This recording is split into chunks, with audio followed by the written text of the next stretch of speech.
एक और सुंदर गऊ देखने को मिली।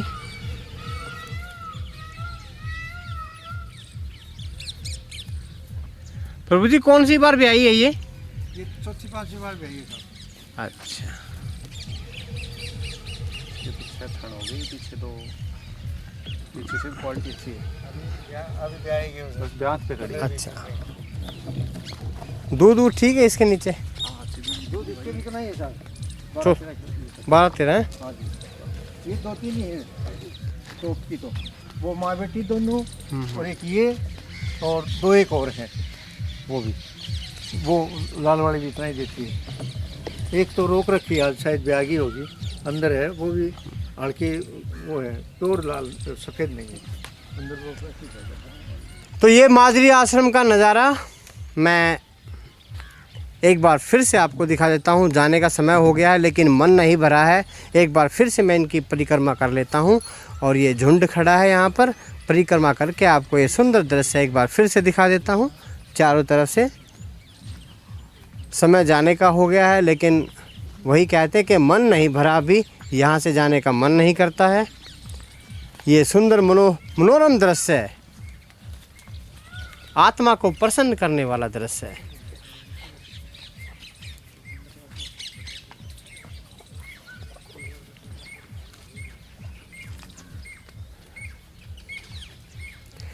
ब्रीडिंग की बात बहुत करते हैं, नस्ल की बात बहुत करते हैं, लेकिन अब बात थोड़ी हटके होनी चाहिए। अब बात होनी चाहिए प्रेम की, अब बात होनी चाहिए भाव की, अब बात होनी चाहिए आनंद की।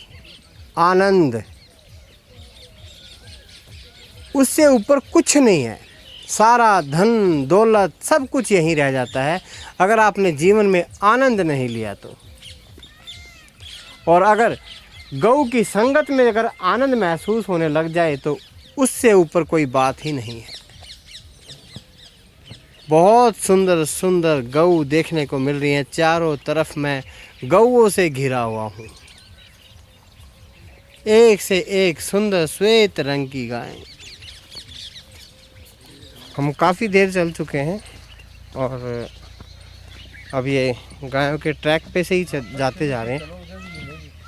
इनके जो इन्होंने बनाया हुआ है ना, निशान कहाँ के है? एक राउंड बताओ ना जी, आखिरी मारेंगे फिर ब्रेक होंगे। ये ताज़ा निशान, अब 2 ट्रैक हैं, ताज़ा निशान लेफ़्ट को जाता है तो हम लेफ़्ट में ही चलते हैं। पैरों के निशान में सारे मस्ती से कर रहे हैं।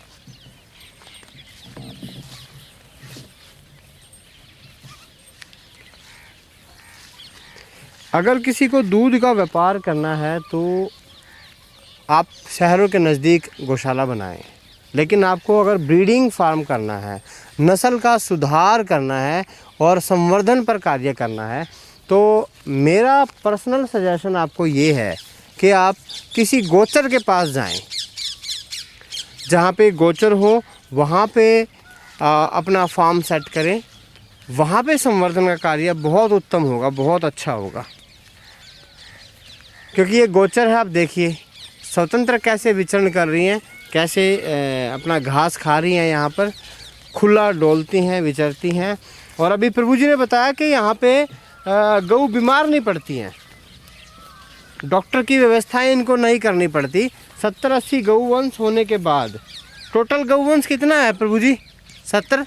70% से लगभग है। हाँ, छोटे बड़े करके सब, छोटे बड़े करके 70 के आसपास हैं। तो 70 का गौवंश गोधन होने के बाद किसी डॉक्टर की ज़रूरत ना पड़े, तो अगर आप ऐसा चाहते हैं तो उसके लिए आपको व्यवस्थाएं करनी होंगी कि गोचर की व्यवस्था हो, सुबह वो घूमने निकले, शाम को वापस आएं। अगर ऐसा है तो फिर आपके ब्रीडिंग फार्म पे, आपके संवर्धन केंद्र पे चिकित्सक की आवश्यकता बहुत ही कम पड़ेगी।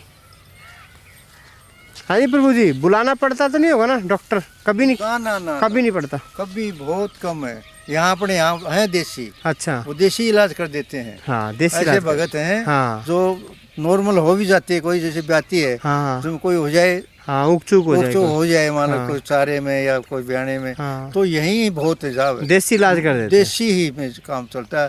डॉक्टर को तो बहुत कम चांसेज में बुलाते हैं। कभी ऐसा हुआ है कि आपने यहाँ पे डिलीवरी होती है, गऊ जब बच्चे को जन्म देती है, हाँ जी, तब हाँ तो जी। कुछ कई बार होता है कि क्रिटिकल हाँ, उल्टा सीधा हो जाता है, तो ऐसा तो होता है कभी? बहुत कम से बहुत कम बहुत कम चांसेस हैं साहब।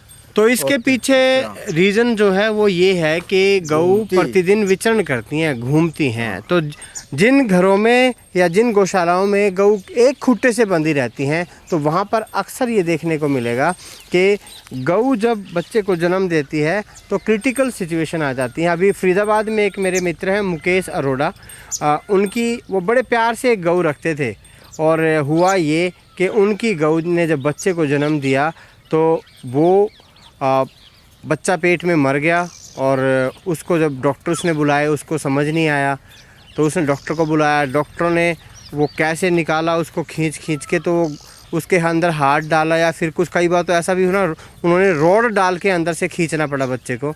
तो ऐसी सिचुएशन हो गई कि वो गऊ भी मर गई और बच्चा भी मर गया।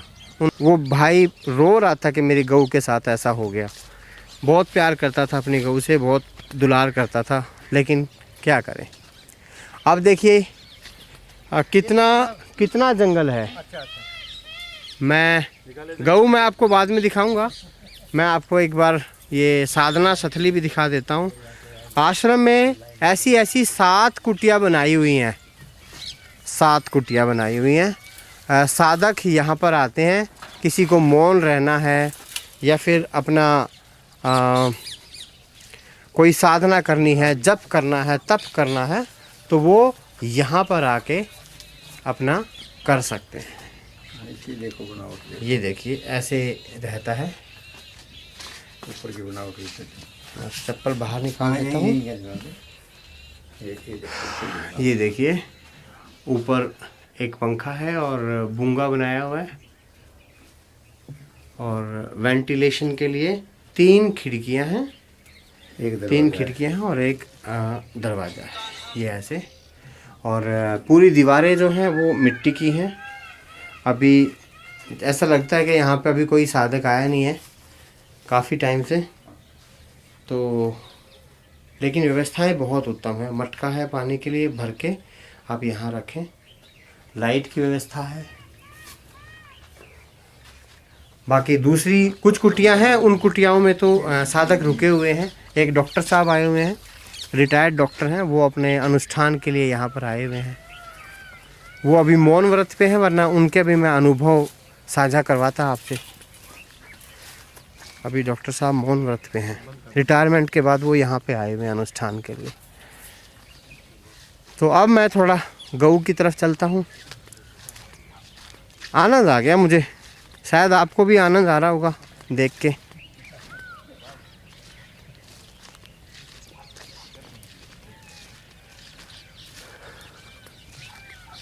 वाह क्या दृश्य है, क्या दृश्य है, वाह।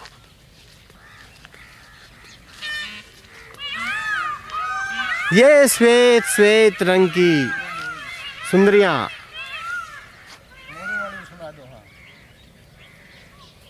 श्वेत श्वेत रंग की सुंदरियां, हरियाणा नस्ल की देसी गायें स्वतंत्र विचरण कर रही हैं। क्या बात है, क्या दृश्य है। मैं आपको एक बहुत ही उम्दा नस्ल की गाय दिखाता हूँ, और आप उम्मीद कर सकते हैं कि उस गाय के जो बछड़ियाँ हैं वो कैसा दूध देती होंगी, और नंदी महाराज के भी दर्शन कराऊंगा मैं आपको।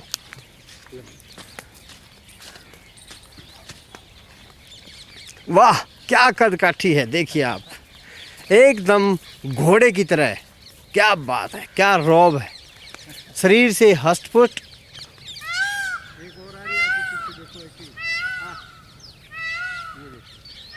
देखिए गऊ की सुंदरता देखिए आप, ओहो हो, क्या बात है, क्या नज़ारा है। ऐसी कद काठी की सुंदर सुंदर गायें, और आप ये देखिए आप, 14 लीटर तक दूध है। प्रभु जी बता रहे हैं कि ये गऊ 14 लीटर दूध दे रही है। ऐसा देसी गोवंश भी है 14 लीटर। प्राइवेट जो फार्म होते हैं वो तो झूठ भी बोल देते हैं, 14 होगा तो 16 बताएंगे, लेकिन यहाँ पर कोई व्यापारीकरण नहीं है। इनको कोई अपना ये नहीं है कि हमने गऊ देनी है, बेचनी है, ऐसा करना है, नहीं, ऐसा कुछ नहीं। हाँ जी, 95,000 रुपये लग चुके इससे और धनी दे नहीं रहा। अब यहाँ डाल रखे नई करने के लिए, ये देखो ये गऊ। अच्छा हाँ जी, इसको 95,000 रुपये लग चुके हैं। अच्छा, ये गौ माता है जो, हाँ, इसके 95,000 रुपये लग चुके हैं। ये किसी सेवक की है ये? सेवक की है। अच्छा, यहाँ पे नए दूध के लिए आई है, ये है। नंदी महाराज के पास छोड़ रखी है ताकि इधर जब नए दूध हो जाएगी, जब ये गर्भवती हो जाएंगी तो फिर वो किसान यहाँ से ले जाएगा। तो 95,000 रुपये लग चुके वो हैं। देवता ही इसका दूध वगैरह कितना देती है ये? ये भी वो उतना ही देते हैं, 14-15 लीटर देते हैं। 14-15 लीटर की है। देखो इसकी वो हाँ देखो हाँ, ना, नहीं अच्छी है बिल्कुल। और वो देवता अकेला खड़ा है ब्लाउज की, ये तैयार कर रहे हैं। अच्छा, ये नंदी महाराज नए तैयार हो रहे हैं। तैयार हो रहा है ये, और इसी नंदी का वो जा रहा। उसको मैं आपको दिखा, स्वभाव में अच्छी है।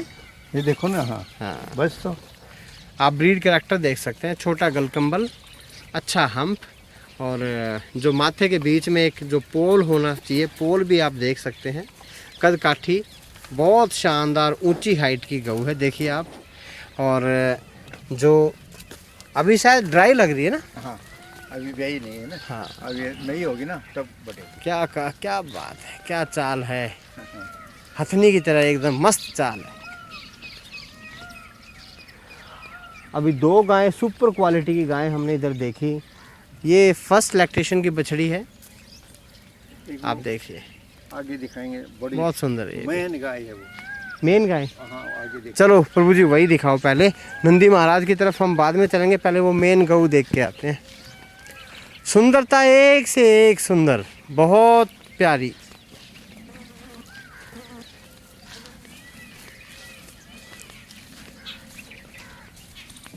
मन खुश हो गया भाई, बाकी चाहे कुछ हो जाए।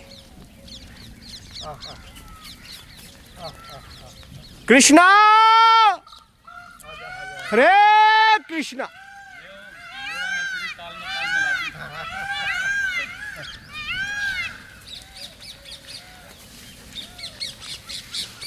शायद महसूस हो रहा है कि हम देख नहीं सकते दुष्ट आदमी, लेकिन शायद कहीं ना कहीं सूक्ष्म रूप में भगवान श्री कृष्ण यहाँ इन गायों के साथ घूम रहे हैं, मुझे ऐसा महसूस हो रहा है।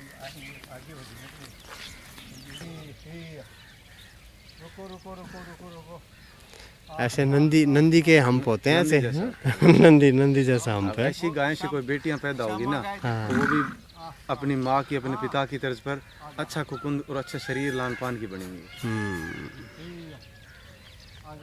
ये भी एक सुंदरता है कुकुंद की भी, बिल्कुल। और ज़्यादा आकर्षित होता है।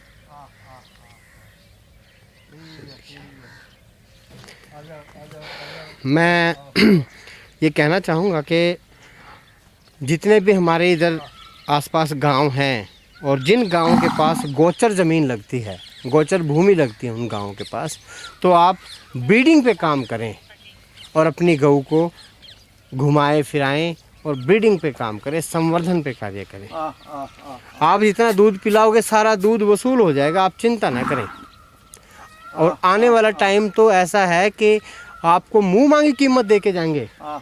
जैसे देसी गाय है, ये रंबाती है, या जिसको दूसरा शब्द बोलते हैं टाड़ रही है, तो उसके ध्वनि के अंदर एक मधुर आवाज़, लुभावनी आवाज़ छिपी होती है, जिसके हम बहुत शौकीन है, अच्छी लगती है। इसके जस्ट विपरीत यदि HF जर्सी और क्रॉस ब्रीड नस्लें, जिसको अमेरिकन होस्टन फ्रीशन बोलते हैं, उसकी आवाज़ है वो ही बड़ी ही दुर्लभ सी आवाज़ है, वो लोगों को पसंद नहीं है। वो किसी घर के अंदर बंधी हुई है तो घर वाले परेशान। क्यों? देसी गाय सिर्फ और सिर्फ मतलब के लिए बोलेगी, बिना मतलब नहीं बोलेगी। या तो उसको दाना चारा चाहिए, या फिर उसको दूध निकालना है, या फिर उसको बच्चे को भूख लगी है तो बच्चा आवाज़ करेगा। और HF जर्सी सारे दिन भर बाँ बाँ बाँ बाँ करती रहती हैं, तो उनका ये नहीं पता कि ये भूखी हैं या इनका पेट भर गया या खाली हैं या किस कारण ये बोल रही हैं। तो वो आवाज़ दुर्लभ है, उससे घर वाले परेशान और अड़ोसी पड़ोसी परेशान। जबकि हमारी देसी गाय हुआ करती थी, वो खूब आवाज़ मारती थी, टाड़ मारती है, रंबाती है, तो वो एक सुहावना दृश्य होता है, मधुर दृश्य होता है। मधुर ध्वनि निकलती है। है। अगर पड़ोसी के घर से भी आ रही है तो वो आनंदित करती है, मैं आनंदित होते हैं हाँ। कि देखो देसी गाय उस घर से बोल रही है, बिल्कुल फलाने आश्रम से बोल रही है। और जो नंदी महाराज जो उनकी जो दूसरी जो विदेशी गऊ हैं उनकी आवाज ही मधुर नहीं मधुर, है, वो पता नहीं एक आनंद की अनुभूति नहीं होती। कदरी सी आवाज है, कैसी है। अच्छा, आप नंदी बताइए, महाराज नंदी टाटते महाराज, हैं। हाँ हाँ तो और पहले ये व्यवस्थाएं जो हुआ करती थी उसमें नंदी महाराज जैसे पंचायती नंदी होता था, हाँ जी, हाँ तो जी। वो नंदी खेतों में है या गांव में है ना, तो लोगों को ये पता चल जाता था कि अब उस जगह से आवाज आ रही है, तो नंदी महाराज उस इलाके से घूम रहा है। हाँ। तो लोग करते क्या थे, अपने घर के अंदर गुड़ या बाजरा लेके आते थे नंदी महाराज को, जैसे आएगा रोटी देते थे कोई, हाँ। उधर से आवाज आ रही है नंदी महाराज की टाटगी, तो वो सब गऊ के हिस्से का, नंदी महाराज के हिस्से का लेके आता था। हाँ। अब हुआ क्या, वो देसी नंदी तो हो रही नहीं, हाँ। और वो एचएफ जर्सी के दुनिया भर के रंग रंगीले है ना, ये भरे पड़े हैं। तो लोग उनके पीछे पत्थर, लाठी, जेड़ी, कुहाड़ा ये लेकर के और फिर उनके पीछे घूमते हैं। क्यों? उसके पीछे एक कारण है, वो अपना देसी नंदी की एक दायित्व होता था, नेतृत्व होता था कि वो कभी भी सिर्फ देसी गाय के पास आएगा और सूंघ करके चला जाएगा। यदि वो गाय हिट में है तो उसके पास अपनी रुचि दिखाएगा, अदरवाइज वो अपना ड्यूटी पूरी करके चला जाएगा। और एचएफ जर्सी जो ये घूम रहे हैं ना, ये आएंगे, ये उस गाय को नहीं देखते कि वो हिट में है या नहीं है, परेशान करते हैं, उस गाय को खराब भी कर जाते हैं। गाय नहीं, उसने गाँव के अंदर भैंसों को भी खराब कर दिया है। और यहाँ तक छोड़ो कि कई बार तो आपने देखा होगा, कोई करते, कोई स्कूटी जा रही है, कोई बाइक जा रही है ना, उसका पीछा कर देते हैं, उनके चोट कर देते हैं। हमारा देसी नंदी कभी भी किसी का नुकसान नहीं करता, चाहे वो खेत में हो, खेत में भी खाएगा, थोड़ा सा यहाँ खा लिया, फिर थोड़ा सा अगले खेत में खा लिया और वो चला जाएगा। और ये एचएफ जर्सी वाले जो हैं, ये खड़ा होकर के खाएंगे और पूरे काफ़ी दूर में खाएंगे भी और ख़राब भी कर देंगे। तो एक इनकी लिमिट होती है खाने की भी, छोटा पेट है और लिमिट का पेट है, कम खाती हैं और श्रेष्ठ देती हैं। और उनका तो खाती भी बहुत हैं और देती भी बहुत है, पर उसकी कोई कीमत नहीं है। वो हमारे लिए कहीं न कहीं एक जहर की संज्ञा में है।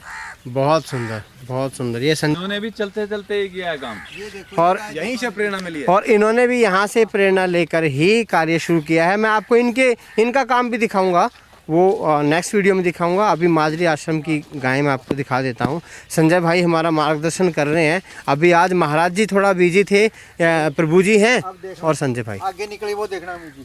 हाँ जी, देखो सुनिए, ये देखो हाँ, ये जो पीछे वाली देखो पूरी नंदी जैसी आई।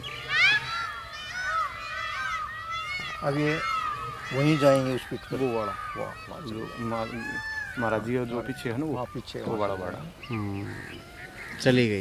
एक बार उसको दिखाओ अमित भाई। लाइन हो गया, उनका टाइम हो गया 7:15 हो गए, तो 7:15 बजते ये अपना वहीं जाके आराम करेंगे, अच्छा। 3-3:30 बजे तक। अब जब महाराज जी जहाँ पे हाँ, महाराज जी कुटिया है पीछे उसके पीछे बैठ जाएंगे जाके सारी हैं। वो सारी वहाँ बैठ जाएंगे, आराम से करेंगे। ये संदीप ने चंदे इकट्ठे कर लिए बहुत सारे, चलते हमने ये क्या है संदीप ये भाई? एक घास ही है, यहाँ की क्षेत्रीय घास है। तो ये देखिए आप, ये नीचे हरी है, पर जैसे जैसे भादों का महीना चढ़ता जाता है तो इसके देखो फूल आगे, फूल के बाद इसके जो फल है ना, मतलब इसके जो बीज हैं वो भी आगे। तो जैसे जैसे इसका हरे का चारे का अब तक उन्होंने पौष्टिकता ली, अब साथ में अब इसका भी लेंगे वो। तो इसमें क्या होता है कि अब जो भादों वाला जो ये हरा चारा है, इसकी एक अलग ही अहमियत है। जो दूध है और घी है ना, इसका एक अलग ही स्वाद मिलेगा। ये परिपक्व अवस्था में पूरा।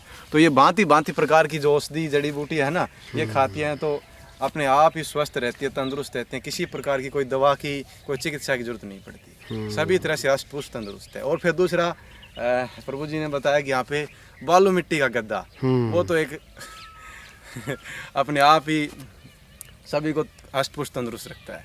बहुत सुंदर। आराम से घूम फिर के भादवे के दूध का, भादवे के घी का भी एक विशेष महत्व है, क्योंकि बरसात के बाद सावन के महीने के में जब बारिश होती है तो उसके बाद सारी औषधियाँ पक जाती हैं और पूरी गुणवत्ता वो धारण कर लेती हैं।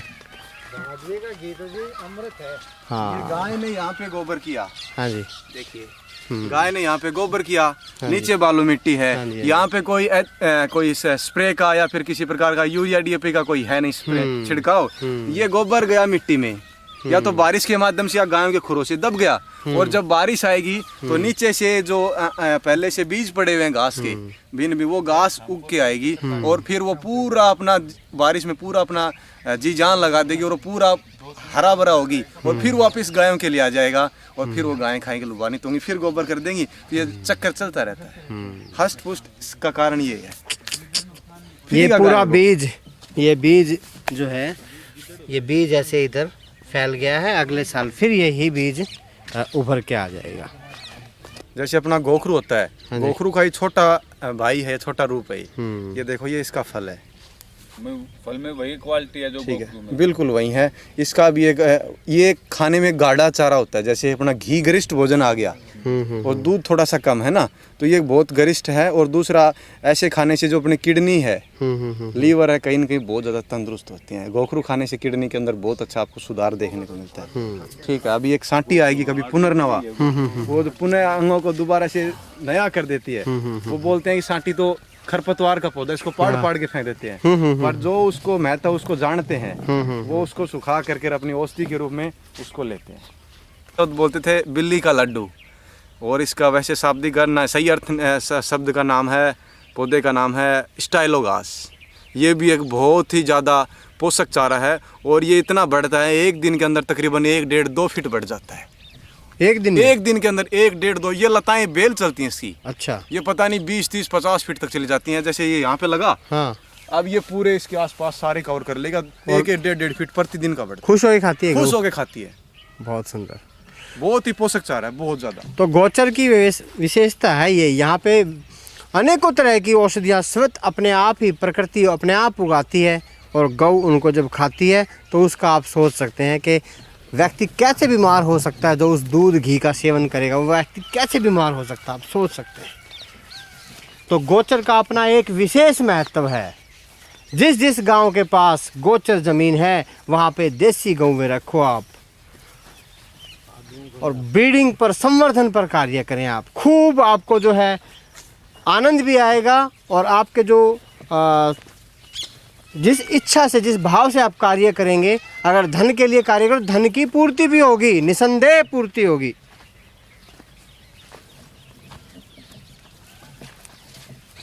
अरे भाई लाडो, अरे सुना भाई, घर की रही, अरे रे रे भाई, घर से आई हो नहीं होने के लिए आई है। मैं बताया था ना आपको, 95,000 वाली यही है जी। बस क्वालिटी ठीक है, अडर की क्वालिटी भी अच्छी है इसकी। हाँ, मोटे मोटे थन, मोटे मोटे हाँ, मोटे मोटे थन। दुधारू गाय की पहचान है। हाँ। बस भाई बस। दूधारू गायें भी हैं यहाँ पर, आप देखिए। मैं थोड़ा अब अनजान आदमी हूँ ना, तो इस वजह से थोड़ा हो सकता है कि मेरे को देख के इधर उधर भागें। तो अब ये दोनों गायें आ रही हैं, दोनों दूध वाली हैं बिल्कुल। हाँ जी, ये भी आएगी। हाँ, ये भी अच्छे दूध वाली है। दोनों पे काले चिट्टे हैं। काले चिट्टे मतलब है दुधारू गाय की और ओल्ड ब्लड लाइन की दर्शाती है। हाँ जी, हाँ जी। ये दोनों माँ बेटी, ये भी आई, अच्छा, ये भी आएगी, इसकी भी है। ये देखिए आप। और अभी संजय भाई ने एक और नई बात बताई। ये जो भाई थनों पे जो काले छिट्टे दिख रहे हैं, एक मिनट संजय, हाँ अब दिखाइए। ये थनों पे जो काले छिट्टे आपको दिखाई दे रहे हाँ हैं, जी। ये पुराने जो ब्लड लाइन की गाय हुआ करती थी, हाँ, हाँ। जो कि अच्छे दूध की हुआ करती थी, उनके लक्षण है। अच्छा, ये थनों देखिए पे आप, काले चिट्टे वो हैं। देखिए, उस पे देख, इधर वाली पे देखो, इसकी बेटी है ये दोनों माँ बेटी बताइए। अच्छा, जो आगे वाली माँ है, पीछे वाली बेटी है। ये भी अच्छी दुधारू, मोटे मोटे बेटी भी, और भी एक 2-4 दिन में भी आने वाली है बेटी। ये देखो, ये भी काले बेटी भी जबरदस्त अच्छे दूध वाली है। कद काठी भी बहुत शानदार है। कितनी अब आगे चलेंगे तो कितनी आएगी? मेरे को और खिलाओ। मासूमियत बताओ। ये नीचे अपनी काली काली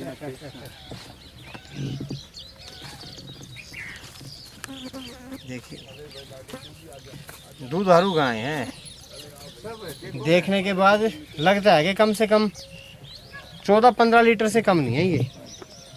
ये सब पीछे चलेंगे, मासूम आगे चेहरा। चलेंगे ना, हाँ जी। कितना पीछे पीछे चलेंगे। कितना मासूम सा चेहरा, सुंदर देखो, हाँ, बिल्कुल नए नक्शे हैं, शराफत। और शराफत भी देखो, बिल्कुल एकदम शांत सी। ये आगे मेरे अब ये आएंगे बार बार। मेरे से प्यार कर। हाँ, ये कि वही है कि मैं इसको क्यों पकड़ लिया, मेरे पास आओ ना तुम। यही है। तो अक्सर लोग जो कहते हैं कि देशी गाय लात मारती है, टक्कर मारती है ना, हाँ। तो आप इनको समय दो, ये आपसे प्यार करेंगी, बात करेंगी। बिल्कुल। हाँ, ये छोड़ तो रहे हैं। ये अपनी भाषा में समझा रही है, नजदीक आकर के, कि हमें भी खुजली कर, हमें भी खुजली कर। और जब आप गाय का सिलेक्शन करते हो ना, तो इन चीज़ों का ज़रूर ध्यान देना आप, कि कभी जैसे एक तो, एक मिनट सर, ये रुकेगी तो मैं बताऊंगा। एक तो इनके बीच का गैप देखना ज़रूर आप, दोनों थनों के बीच का गैप देखना, और थन ऊपर से मोटा होना चाहिए और नीचे से पतला पतला होना, नीचे होता आ जाए, वो अच्छा थन माना जाता है। जैसे आप देख सकते हैं, ऊपर से मोटा है और नीचे से पतला पतला होता आ गया। लेकिन जो थन नीचे ऊपर से पतला और नीचे जाके लट्टू सा बन जाता है, वो अच्छा नहीं माना जाता। क्या कहते हैं संजय? अमेजोन का हाँ, वो देखो। ऊपर से मोटा होना चाहिए। हाँ। वो बोलते हैं कि दोहरे थन की गाय है, हाँ। तो दूध निकालने में भी आसानी रहेगी, हाँ। और मोटे थन वाली गाय दुधारू गाय है। हाँ, वो देखो वो आप, देखो, वो गाय देखो, नंदी देखो, वो दोनों सीनियर है। वो अलग बैठी नहीं है, एक बार ही ब्याई थी। पूरी बराबर की आई है। ओए होए होए। आप देखिए, ये दोनों नंदी महाराज और ये गौ,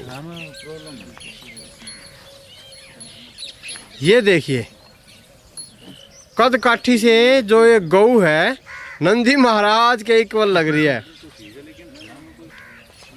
ये देखिए आप, दाने दाने से बने। ये देखिए क्या बात है। और ये भी इतनी देवता है जी, हाँ जी, गौ। नाम ही नहीं देखती, इतनी देवता गाय। अब मैं तो देख ही नहीं रहा इसके सारे में। हाँ, इसके पीछे तो आप दिख ही नहीं रहे, इतनी ऊंची गाय है। इतनी ऊंची गाय। और नंदी महाराज तो की हाइट है, जितने अब देखिए आप, ये हैं माजरी आश्रम के नंदी महाराज, नंदी महाराज। और इनको सभी जानते हैं, बहुत इनके वीडियोग्राफी हो चुकी है, मीडिया में काफ़ी प्रसिद्ध है, ये पॉपुलर है, खूब फेमस मेरी तो हाइट बुल से है। ज्यादा है ये देवता। और ये देखो, ये दूसरी गाय। अब ये काफ़ी बड़े हो गए हैं, लेकिन अभी तक देखिए, जो इनके टेस्टिकल्स का साइज़ है वो सेम, दोनों जो नड़े हैं वो दोनों इक्वल नड़े हैं। ये हाँ। देखिए आप, यहाँ पे एक एक नसें उभरी हुई है। हाँ ये आपको दर्शाते हैं कि बहुत ही पतली छीन है, हाँ दुधारू नस्ल है। और यहाँ पे टेस्टिकल के ऊपर भी आपको हल्के हाँ, काले ब्लैक चिट्टे दिख रहे हैं। काले काले तो चित्ते हैं। ये एक ओल्ड ब्लड लाइन का नंदी हमें अपने आप को देख रहे हैं। आंखों का रोब देखिए आप नंदी महाराज का, और इसका भव्य इसका कुकुंद हम्प देखिए। शांत देखो कितना है। यदि ऐसी नंदी महाराज से कोई बछड़ियां पैदा आप होंगी। इसके साइड में खड़े हो जाइए संजय। संजय इसके पीछे आ जाओ। आपकी हाइट कितनी है संजय? मेरी 5'11" है, जूते समेत 6 फीट हो गई। हाँ, जूते समेत 6 फीट हाइट है। मेरी और ये देखिए आप, और जब कुकुंद के पीछे आ जाते हैं तो दिखते ही नहीं है। देखो इनका हाथ दिख रहा है ठीक है। बस ऊपर ये से। कुकुंद है, ये भी बहुत सुंदर मेजास्टिक कुकुंद है। हाँ। इस नंदी महाराज की जो बेटियां पैदा होंगी वो भी अच्छे कुकुंद वाली होंगी, वो भी एक सुंदरता का एक बिंदु बनता है। और बिल्कुल। देखिए लंबाई देखिए आप, हम्म, लंबे ताड़े का नंदी है बिल्कुल, और शांतशील है। हम्म। तो हमें पुराना- आजकल ऐसे नंदियों की जरूरत है। पुराना नंदी है हाँ। और शांत नंदी है। शांत से। देखो यहाँ पे अमित भाई कम से कम 40, 50, 60 गोवंश है। हाँ यदि नंदी महाराज नहीं होता हाँ। तो यहाँ पे शायद इतनी आपको ये दृश्य नहीं मिलता, और ये मनोरम दृश्य साथ में नस्ल संवर्धन का काम नहीं हो पाता। ये इतनी गायों के बीच में एक ही नंदी काफी है। तो बिना नंदी के संवर्धन का काम ठिठक नहीं के हो रह सकता, जाएगा, नहीं हो सकता, बिल्कुल हाँ, नहीं 100 हो गायें रखे, 20 रखे, 50 रखे, पर नंदी अपने को अवश्य चाहिए नस्ल सुधार के लिए। सकता। बिल्कुल। और नंदी भी ऐसा चाहिए जो कि अच्छी लाइन का हो और शुद्ध शांतशील नस्ल का हो। आज एक नई बात संजय भाई ने हमें बताई, आपके लिए भी काफ़ी जानने, मैं फिर से रिपीट कर देता हूँ, ज़रूरी है जानना कि नंदी के टेस्टिकल्स जो होते हैं उनके ऊपर काले काले चित्ते हैं, तो वो अच्छा नंदी माना जाता है। हरियाणा नस्ल, हाँ। थार पारकर नस्ल, जो ये दोनों नस्ल तकरीबन सफ़ेद रंग की हैं और हल्के में थोड़ा सर्दी में थोड़ा स्लेटी रंग करती हाँ हैं। जी, हाँ जी। तो ये जो टेस्टिकल मिलेंगे अपने को गुलाबी रंग के मिलेंगे। हाँ ठीक है, पर इनके ऊपर छींटे आते हैं। हाँ। ये अपने दर्शाते हैं कि ये पुराने ब्लड लाइन का खून है, बचा हुआ है। यही नंदी है 12-12, 13-13, 14 लीटर की बेटियां पैदा की हैं और किसान और गौ प्रेमी खुश हैं कि हमारे पास फलाने नंदी महाराज की बेटी है। बहुत खुश है वो। और लाखों रुपए लग जाते हैं इस नंदी महाराज की बेटियों के, पर देते नहीं है। बोलेंगे नहीं, हम देने के लिए, हम सेवा के लिए लेके आए हैं, घर पे दूध पीने के लिए लेके आए हैं। बिल्कुल। बताओ, तो ये नंदी महाराज का कमाल है। यदि इसी जगह कच्ची कमजोर नस्ल का होता ना तो इतना उसका फायदा नहीं मिलता।